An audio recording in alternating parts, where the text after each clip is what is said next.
사랑 가운데 하나님 아버지 참으로 감사드립니다. 예수님을 우리에게 보내주시고 구원받게 하시고 하나님의 자녀 삼아주셔서 감사드립니다. 하나님 아버지 오늘도 그 하나님의 말씀을 듣고자 합니다. 우리의 모든 마음을 내려놓고 빈 마음으로 하나님 앞에 나가 은혜를 충만히 받고자 하오니 하나님께서 영원히 목마르지 않는 말씀을 허락하여 주시고 구원의 은혜를 베풀어 주시옵소서. 감사드리며 예수님 이름으로 기도드리옵나이다. 아멘. 오늘 본문의 내용을 중심으로 영원히 목마르지 아니하리라, 영원히 목마르지 아니하리라 라는 제목으로 말씀을 증거하겠습니다. 예전에 영화 쇼생크 탈출이라고 아주 오래된 영화인데요, 그 죄수로 감옥에 갇혀 있다가 어떻게 땅을 파고 어떻게 해서 탈출하는 그런 내용의 영화입니다. 그래서 그 주인공이 땅굴을 파고 나와서 이제 밖에 나와서 그 공기를 마시면서 비가 막 쏟아지는데 양팔을 벌리고 비를 맞으면서 막 자유다 이런 것을 외치는 그런 장면들이 있었습니다. 그래서 그 영화의 주제가 참 그 자유에 대한, 또 그 자기가 억울하게 감옥에 갇혔다 생각했겠죠. 그래서 거기서 나와서 그 비 오는데도 불구하고 막 쏟아지는 비를 맞으면서 양손 들고 자유 이것에 대해서 외치는 것을 보게 됩니다. 그래서 이 미국적인 배경을 바탕으로 하는 영화들 보면 대부분 그런 게 많은 것 같아요. 어떤 영웅이 나타나서 구원하거나 아니면 그 어려운 상황에서 구원에 대해서 자유를 얻거나 이런 내용이 굉장히 많아요. 그래서 미국인들은 아예 그 뭐 수정헌법이라고 해서 그 1조에 보면 그 자유에 대한 아주 강하게 주장합니다. 그래서 미국인들은 왜 자유를, 내 자유인데 내 자유를 이렇게 억압하냐 이런 이야기를 많이 하는 것을 보게 돼요. 그래서 굉장히 자유를 그 높은 가치에 놓고 있습니다. 왜냐하면 그 미국이 원래 인디언들이 거기 있다가 영국의 청교도들이 뱉어와서 거기서 정착한 나라 아닙니까? 자유를 찾아, 신앙의 자유를 찾아 그곳에 정착했기 때문에 자유를 그렇게 갈망하는 거예요. 그래서 뭐 그 영화들 쭉 보면은 그런 내용이 굉장히 많아요. 이 자유와 또 구원과 그런 배경을 가지고 있는 게 많습니다. 그래서 이 우리나라는 이 자유롭지 못한 나라였거든요. 일제의 침략을 받고 또 조선시대만 해도 이 계급이 있는 사회였기 때문에 전부 이 인간이 평등하고 그 자유를 누리는 나라는 아니었어요. 근데 미국 선교사들이 우리나라 와서 자유에 대해서 이야기하고 하나님의 사랑에 대해서 이야기했을 때 우리나라에 몇몇 사람이 믿기 시작하면서 급속도로 이렇게 복음이 전파되고 지금은 이 자유의 나라가 되었습니다. 그런데 이 자유를 얻기까지도 상당히 고통이 있었고 수많은 젊은이와 또 시민들의 피를 흘린 경우가 있었죠. 얼마 전에 42년 된 5.18 민주화 운동 기념일이 이제 지나갔죠. 그거 보면 42년 됐습니다. 제가 초등학교 1학년 때여가지고 우리는 자세한 상황을 잘 몰랐어요. 근데 성장하고 나서 보니까 어떻게 나라를 지키는 군대가 자기 나라의 시민을 향해 총을 쏠 수 있나 이런 생각을 많이 하게 되었죠. 그만큼 이 독재가 끝나고 또 군부 독재가 시작되고 이러면서 많은 젊은이들이 저항을 했었습니다. 그래서 우리는 어떤 정치적인 이야기를 하자 그런 게 아니고 우리가 누리고 있는 이 자유는 이 그들의 핏값 위에 세워져 있다는 것을 우리는 늘 생각을 해야 됩니다. 그 당시에 젊은이들 사이에 아주 그리고 의식이 있는 사람들이라 그럴까요? 그 사이에 유명했던 시가 한 편 있어요. 한 2주 전입니까? 돌아가셨죠. 그 김지하 씨라는 김지하라는 시인의 시 중에 이런 구절이 있습니다. 가슴속 목마름이여 기업이 내 이름을 남몰래 쓴다 민주주의여 숨죽이 엇느끼며 내 이름을 남몰래 쓴다 타는 목마름으로 민주주의여 만세. 이런 시가 있었습니다. 이게 아주 그 당시에 젊은이들에게 아주 도전을 주고 정말 그 자유를 향한 그 노래를 부르고 이거 곡을 또 해가지고 많은 가수들이 또 노래도 불렀었죠.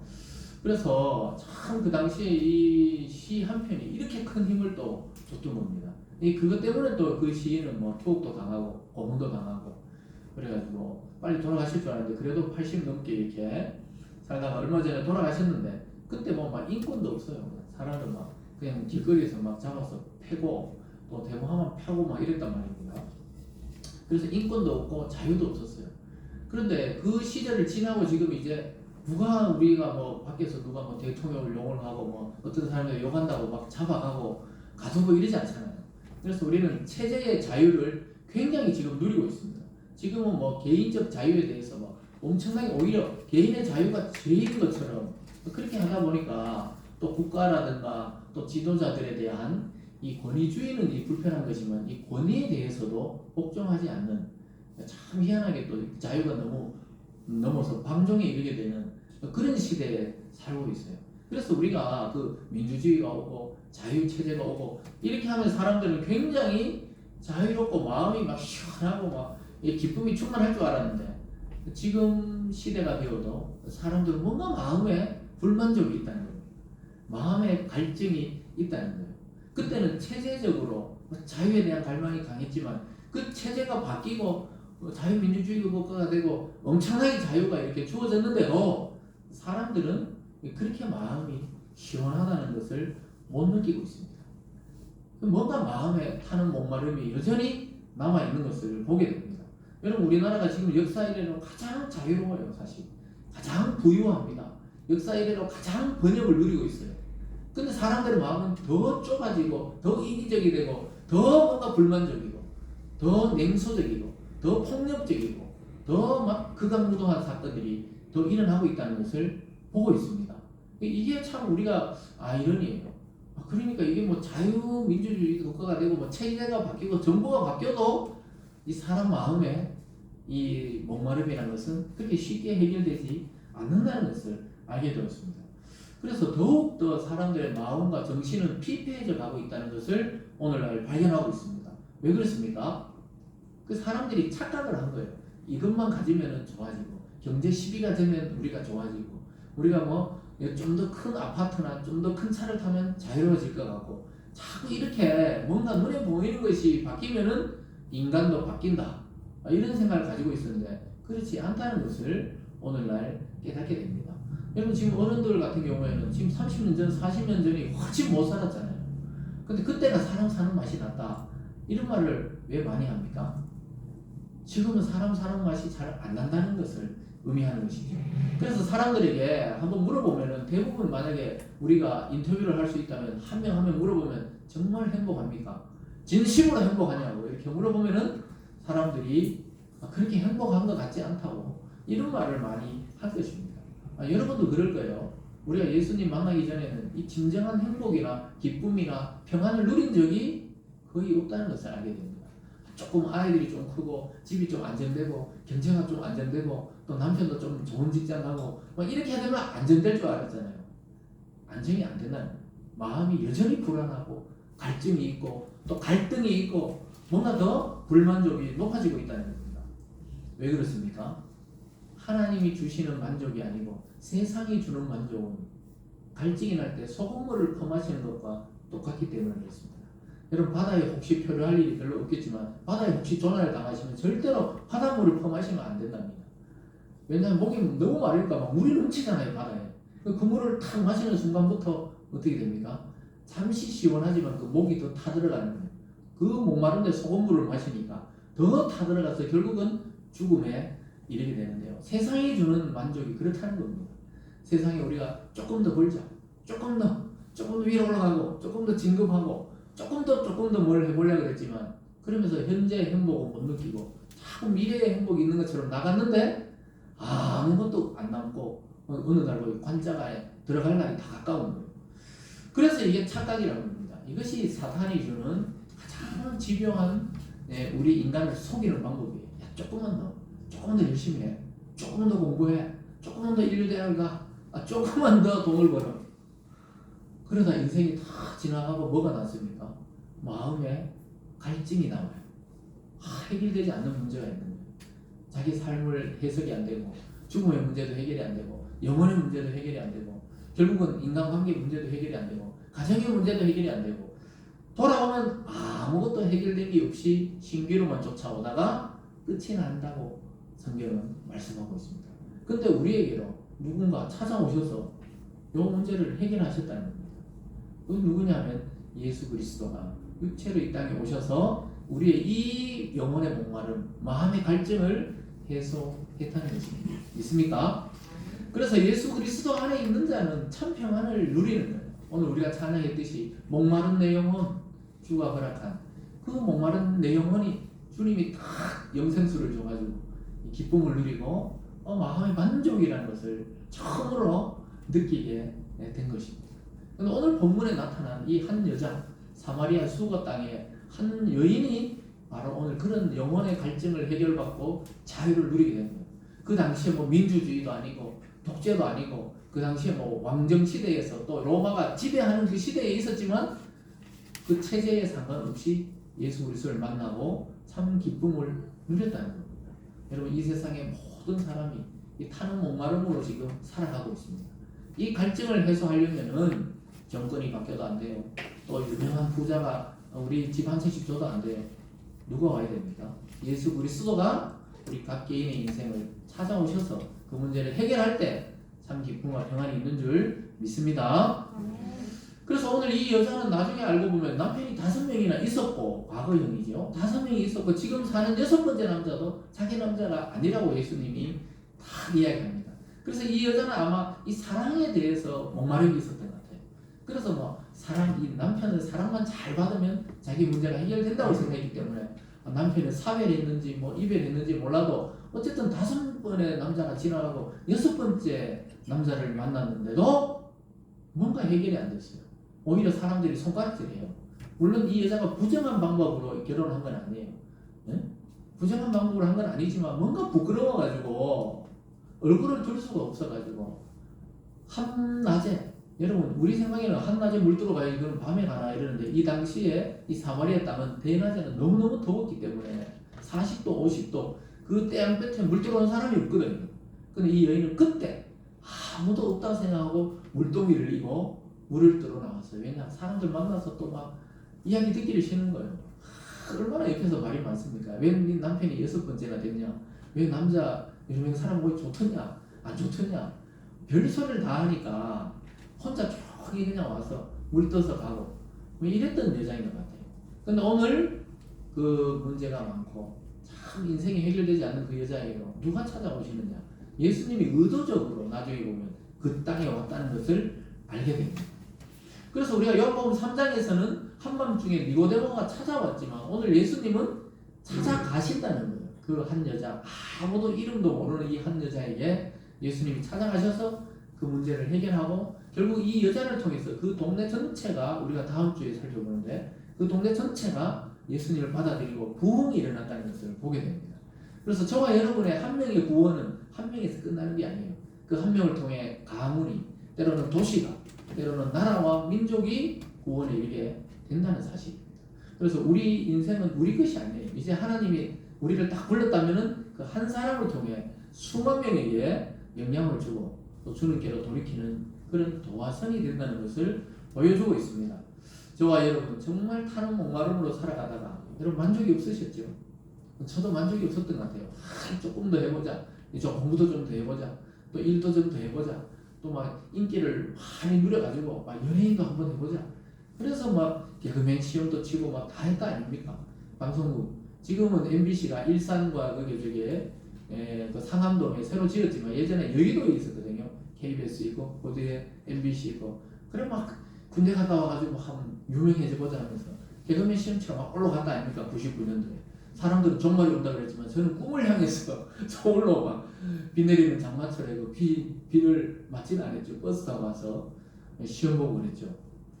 떨어졌어요. 떨어지길 잘했지만 그 정도로 이 성공에 대한 것, 인기에 대한 것, 유명해져야 되겠다 이 생각밖에 없었어요. 그래서 그곳을 향해 갔었는데 어떻게 잘 되지는 않았어요. 그렇지만은 그 꿈을 향해 갔었죠. 아마 우리 많은 젊은이들도 그렇고 아마 40대까지도 뭔가 이 꿈을 쫓을 것 같아요.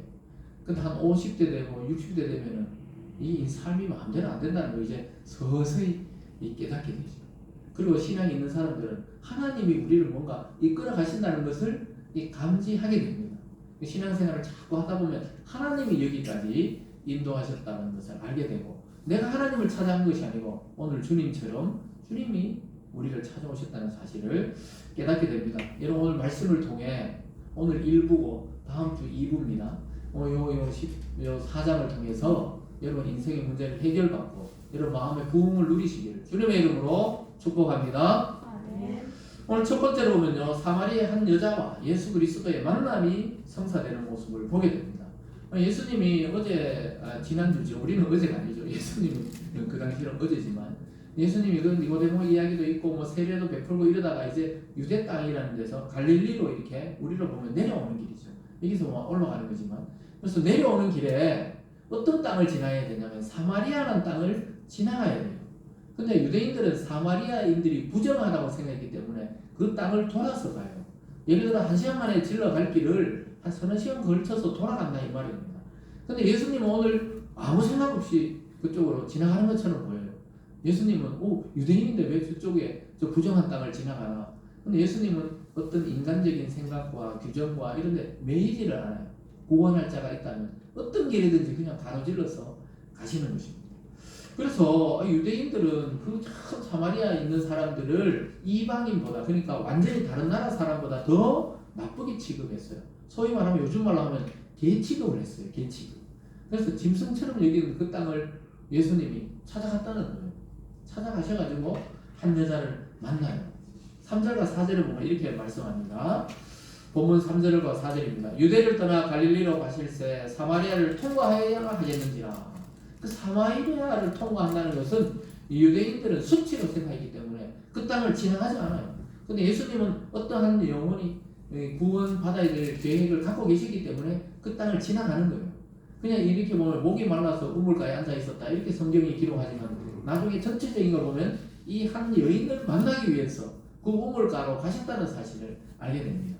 여러분 구원이라는 것이 그런 거예요. 우리의 계획대로 한 것 같지만 사실은 하나님이 우리를 아주 기가 막히게 찾아오셔서 몰아온다 그러죠. 10년, 어떤 사람은 5년, 어떤 사람은 뭐 80년 이렇게 몰아오셔가지고 결국 예수를 다 영접하고 믿게 한다는 겁니다. 그게 누가 하시느냐? 하나님이 그런 배경을 만들어서 그곳에 다 기다리고 계시는 것입니다. 5절과 6절입니다. 사마리아에 있는 수가라는 동네에 이르니 야곱이 그 아들 요셉에게 준 땅이 가깝고 거기 또 야곱의 우물이 있더라. 예수께서 길 가시다가 피곤하여 우물 곁에 그대로 앉으시니 때가 6시쯤 되었더라. 유대인의 여기 성경에 나오는 시간에 우리나라의 시간을 몇 시간 더 해야 된다고요? 6시간에 6시간을 더 하면 돼요. 성경에 나오는 이 시간들에 6시간을 더하면 현재 시간이에요. 그 6에 6을 더하면 12시간, 대낮이다 이 말이에요. 정오 딱 12시에 다 이렇게 예수님이 거기에 앉아 계셨던 겁니다. 누가 물 들어올 줄 알고 있었던 거예요. 제자들은 모르고 그냥 예수님이 시장하시고 목마른 줄 알고 이게 쉬는 줄 알고 동네에 떡을 사러 나갑니다. 고기를 사러 나가요. 예수님이 식사하셔야 되니까 이 수가라는 동네로 들어가요. 근데 예수님은 안 들어가고 거기 딱 앉아 계십니다. 왜냐하면 제자들은 들어가고 한 여자는 나오거든. 그래서 그 여자와 독대하시기 위해서 거기에 다 앉아 계신 겁니다. 여러분 기가 막히죠. 기가 막혀요. 하나님이 하시는 일은 이와 같아요. 여러분들이 어느 날 우연히 교회에 오고 우연히 예수님 믿고 우연히 그냥 이렇게 신앙생활 하는 것 같지만 하나님이 기가 막히게 한치 오차도 없이 그 사람을 만나게 하고 그곳에 가게 하고 거기 앉아 있게 하고 참 기가 막힙니다. 그런데 예수님은 우연히 거기 계시는 것 같았지만 정확한 계획을 가지고 오늘 그곳에 계셨습니다. 사람들이 가기 싫어하는 곳, 또 만나기 싫어하는 그곳에 가셔서 하나님 복음을 전했던 것입니다. 목이 말라서 우물에 앉아 있었던 것도 있어요. 왜냐하면 예수님도 우리가 똑같은 육체로 이 땅에 왔기 때문에 예수님은 뭐 아무리 땡볕을 걸어도 목이 안 마르고 이런 게 아니에요. 예수님도 목이 말라요. 또 제자들하고 전도 여행 다니다 피곤하니까 배 위에서 그 풍랑치는 배 위에서도 보라 떨어져서 잠이 들었다 이러잖아요. 그래서 예수님이 우리의 피곤함과 우리의 아픔과 우리의 고단함과 우리의 고독과 우리의 외로움과 우리의 아픔을 다 아신다고 사도 바울은 고백했어요. 그래서 우리와 성정이 같으시다. 우리의 이 육체를 똑같이 갖고 오셨기 때문에 우리의 슬픔과 기쁨과 괴로움과 고독을 아시고 그걸 치유해 주신다고 약속하고 있습니다. 믿습니까? 그래서 예수님이 너무 좋은 거죠. 아니면 우리는 가까이 할 수 없잖아요. 예수님이 바다 위를 걸었다, 5,000명을 먹였다 이런 이야기만 성경에 있으면 우리하고 관계없는 사람이잖아요. 기적을 해가는 어떤 사람이니까 우리하고 관계가 없잖아요. 근데 예수님도 피곤했다 그러고 예수님 잤다 그러고 예수님이 눈물 흘렸다 그러고 나사로 죽었을 때 울잖아요. 그럼 예수님도 그럼 분명히 웃을 때도 있으셨겠죠. 근데 웃었다는 기록은 또 성경에 잘 없어요. 그렇지만 이 기뻐하셨을 거예요. 옛날 잔치집에 가서 막 포도주도 만들고 이러셨잖아요. 그렇지만 우리의 이 육체의 고단함을 아시고 피곤함을 아시고 치료를 해주시기도 하고 공급해 주시기도 하고 그런다는 거. 그러면서 오늘 한 여자가 물 돌아 나오기를 기다리고 있어요. 예수님이 물을 뜨셔도 될 거 아니에요. 네? 물을 길을 먹여도 되는데 가만히 앉아 계세요. 예수님 교만해서 가만히 앉아 계신 게 아니고 그 여인과 대화를 해야 되기 때문에 앉아 있는 것입니다. 그래서 여러분도 목이 마르셨죠? 네? 오늘부터 막 더워서 막 목이 마른 것도 있지만 오늘 뭐 32도, 내일 뭐 32도 막 이러던데 그 사람들 역시 대구는 대구구나 이런 말 많이 하더라고요. 데프리카라 그러잖아요. 덥다고 그러고. 우리도 막 에어컨 오늘 처음 틀고 막 예배 드리고 있잖아요. 그런데 오늘 저도 있잖아요. 저 안내한다고 입구에 서서 저 건너편에 옥상에 지붕을 보니까 막 프라이팬에 왜 이글 이거 나오듯이 프라이팬처럼 막 이글 예? 저 위에 지붕이 막 아지랭이가 막 이글 타오르더라고요. 이 불처럼. 참 놀랍게도 이렇게 뜨거워졌는데 이 땅이 지금 그런 땅이었어요. 그 예수님 그 목말라가 앉아 계시고 우리가 영적으로 보면 여러분들도 영혼의 목이 말라가 주님을 찾아 나오셨죠? 여러분이 목이 말라야 돼요. 목이 안 마른 사람들은 주님을 찾아올 이유가 없지요. 목이 말라야 주님을 찾아오고 또 주님의 말씀을 듣고 만족을 누리게 되는 것입니다. 그래서 여러분들도 오늘 우연이 아니고 하나님의 계획 속에 여기까지 온 줄 믿습니다. 네. 그러면서 예수님이 오늘 이 본문에 보면은 거기 앉아있다가 어떤 여자가 딱 나오니까 물을 좀 달라. 영어로 해볼까요? Give me water. 이렇게 이야기합니다. Give me water. 물을 좀 달라. 이렇게 말해요. 첫 마디가 뭡니까? 물을 좀 달라. 그 여자가 생각하기에 지는 손이 없나 발이 없나 이렇게 말할 수도 있잖아요. 왜냐하면 이 관계가 안 좋다니까요. 유대인들과 사마리아인. 그래서 역시 첫 반응이 별로 안 좋아요. 아니, 당신은 유대인인데 왜 나에게 지금 말을 거냐고. 상정하지도 않는 사람들이 왜 여기 와서 나한테 물을 달라고 그러냐고. 이렇게 막 좀 냉처적으로 이야기합니다. 우리가 막 교회 좀 갑시다. 예수님 믿으세요만 요즘 사람들이 막 아주 냉처적으로 이야기하는 것처럼 이 여자가 처음에는 안 그래도 마음이 닫혀 있잖아요.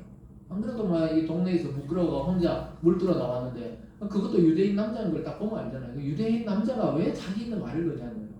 안 그래도 귀찮기도 하고 막 짜증이 난다 이거죠. 그래서 막 아니 도대체 당신은 유대인인데 왜 나에게 말을 거냐? 왜? 왜 물을 달라고 하느냐? 그런데 예수님 막 화를 내고 이런 게 아니죠. 또 기다리시면서 물을 좀 달라고 하면서 이렇게 대화를 시도하는 거예요. 왜냐? 그 여자의 관심이 지금 물을 들어온 거잖아요. 여러분들이 어떤 대화를 할 때도 전혀 막 관계없는 이야기를 한 게 아니죠.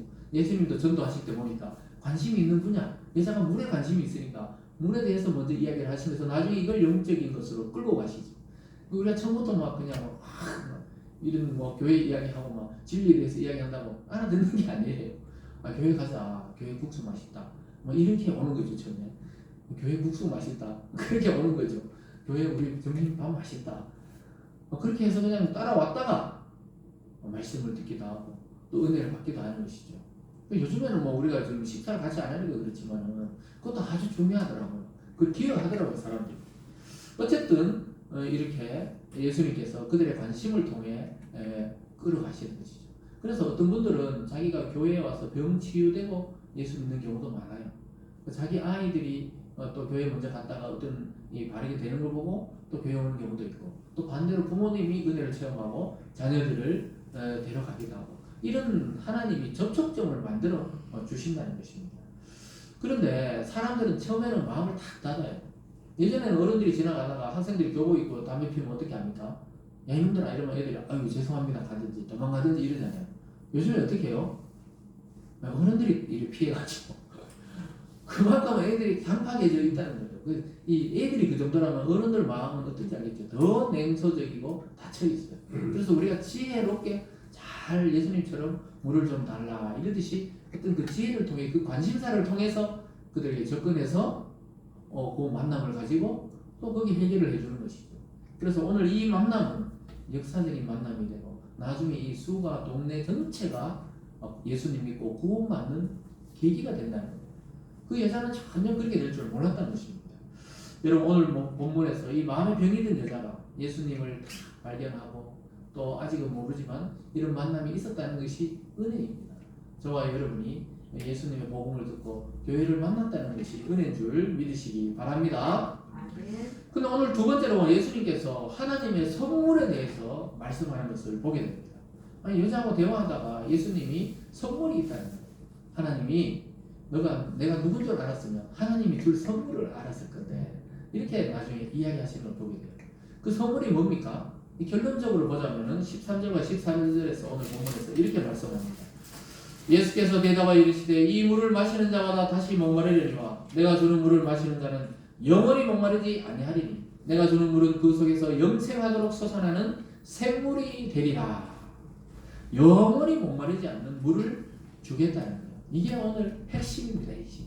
영원히 목마르지 않는. 그 여자는 헷갈려해요. 자기는 이 우물물에 대해서 이야기하는 줄 알고 계속 이야기하는데 예수님이 영원히 목마르지 않는 물을 주겠다 이렇게 말씀하고 있어요. 그것은 바로 너의 속에서 솟아나는 샘물이 되리라. 이게 나중에는 결국 성령을 의미하는 것인데, 우리 마음속에 성령을 보내주셔서 계속 마음속에 기쁨과 충만함이 넘치도록 한다는 겁니다. 그래서 지나가는 강물은 마를 수 있지만 이 솟아나는 샘물은 마르지가 않는 거예요. 그래서 우리 마음속에 샘물을 주겠다 이 약속을 하는 것입니다. 그러니까 여자가 좀 관심을 딱 가져요. 야, 자기가 이제 더 이상 물을 기르러 나오지 않아도 되겠구나. 이 물길로 나오는 게 대낮에 눈치 보면서 뜨거운데 나오는 게 얼마나 힘들겠어요. 이 일이 해결되는 줄 알고 15절에서 이렇게 말씀해요. 여자가 이르되 주여 그런 물을 내게 주사 목마르지도 않고 또 여기 물길로 오지도 않게 하옵소서. 여자가 물에 관심이 많다니까요. 예? 물에 관심이 많으니까 예수님이 어떻게 해요? 영원히 목마르지 않는 그런 샘물이 있다. 그런 물이 있다. 그러니까 그 물을 나도 좀 주세요. 그 물이 있으면 나도 목도 안 마르고 이제 물동이 들고 물길로 나올 필요도 없잖아요. 그 물을 주세요. 그러니까 예수님이 어떻게 해요? 이 여자의 관심사를 통해 영적인 부분으로 끌어당기고 있는 거예요. 처음에는 진짜 물로만 했지만 끌어당기고 있는 겁니다. 그래서 여러분, 우리가 주일날 이 교회 나와서 또 말씀을 들을 때 뭘 구해야 됩니까? 영원히 목마르지 않는 그 성령을 달라고 간구해야 되는 것입니다. 그래야 참 만족이 있지. 교회 나와서 오늘 누가 나왔나 안 나왔나 오늘 간식은 뭘까 그것도 생각해야 되지만 진짜 중요한 것은 뭐라고요? 주님이 나에게 오늘 주시는 이 샘물, 목마르지 않는 그 말씀은 무엇일까? 여기에 집중하시기를 주님의 이름으로 축원합니다. 그런데 그걸 딱 잡아야 돼요. 그 한마디 말씀을 딱 잡으면 사는 거예요. 이 여인은 아직까지도 깨닫지 못하고 있어요. 그래서 예수님이 점점 대화하면서 점점 그 선물에 대해서 이야기하면서 10절로 다시 앞으로 가보면 예수님이 이렇게 말합니다. 예수께서 대답하여 이르시되 내게 물 좀 달라고 하니 이가 누구인 줄 알았더라면 내가 그에게 구하였을 것이요 그가 생수를 내게 주었으리라. 그러니까 하나님의 선물과 예수님의 주시려고 그런 게 뭐냐? 예수를 알면 되는 문제다 이 말이에요. 나를 알게 되면 내가 받게 되는 그런 물이 있다는 거예요. 그런 물이 뭐라고요? 영원히 목마르지 않는 샘물이다. 그러니까 여자가 달라 그러는 거예요. 처음에는 이 사람이 지금 유대인의 남자가, 그것도 여자도 아닌 이 남자가 왜 나에게 지금 말을 거냐고. 나 안 그래도 귀찮다고. 남자가 5명이었고 지금 있는 남편도 자기 남자가 아니라고 예수님이 나중에 딱 이야기하거든요. 그러니까 남자가 뭐라 하죠? 진절머리가 나는